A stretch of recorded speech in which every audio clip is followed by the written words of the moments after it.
My name is Berhamza Ake. My teacher's name is Jamila Sabekova. I am student of secondary number 103.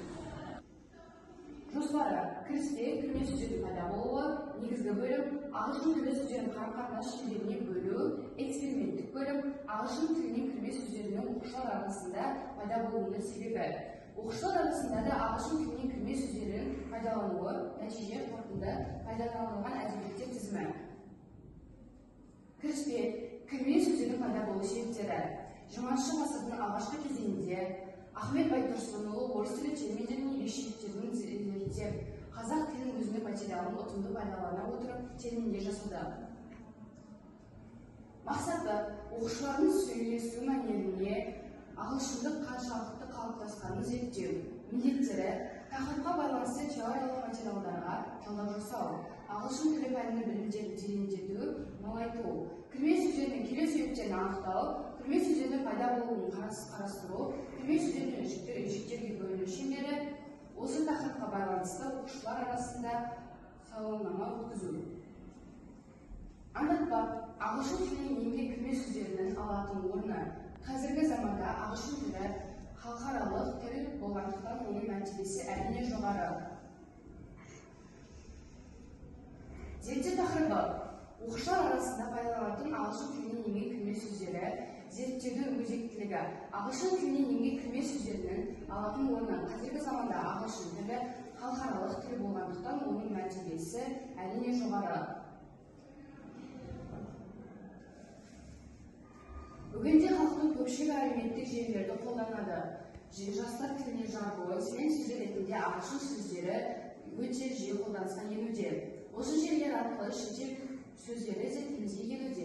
Instagram, аккаунт, мегабайт, челлендж, Snapchat, Facebook, блог деген сөздер егіз тізе беруге болады.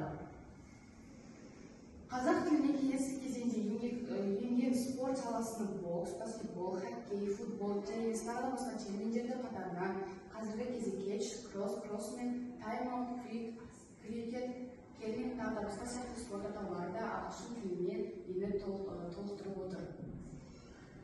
Ал әлеуметтік тұрмысымызда экономика саласының инвестиция, маркетинг, менеджер, босс, шеф сөздері қолдануға мәжбүр болса, осы салада дилер, брокер, дефолт, прайс-лист сөздері кәсіби терминге айналғанын аңғару қиын емес. Жарнама тіліне талдау жасар болсақ, ағылшын тілінен енген сөздер едәуір. Мысалы, сейлер, кроссер, триммер, снукер, пуль, скотч, тағы да басқа сөздер. Медицина ғылымында жаңа кірме сөздермен толықты. Изоляция, ковид, санитайзер. Ғылым салалары нумерология, нумеролог, биноника, робототехника, регенерация, диатология, диатолог, менталы, арифметика. Экономика қаржы саласына байланысты мындай сөздер бар. Кэш, кэшбэк, инвестиция, акция, токен, антиплатки, спонсор, банкрот, грант, трибутология, профит, дивиденд, бенефициар, бонус, тағы да басқа. Ағылшын тілінен енген сөздер құрылысына қарағанда екі сөздің тіркесуі немесе бірігуі арқылы жасалған күрделі аталым түрінде де кездеседі. Фишбургер, чикенбургер, чизбургер, тағы да басқа. Ағылшын тілінен алынған қысқарған сөздер Harry, SMS, нұма. Қос сөздер second hand, видеосалон, прайс-лист, сэндвич, гамбургер, хот-дог.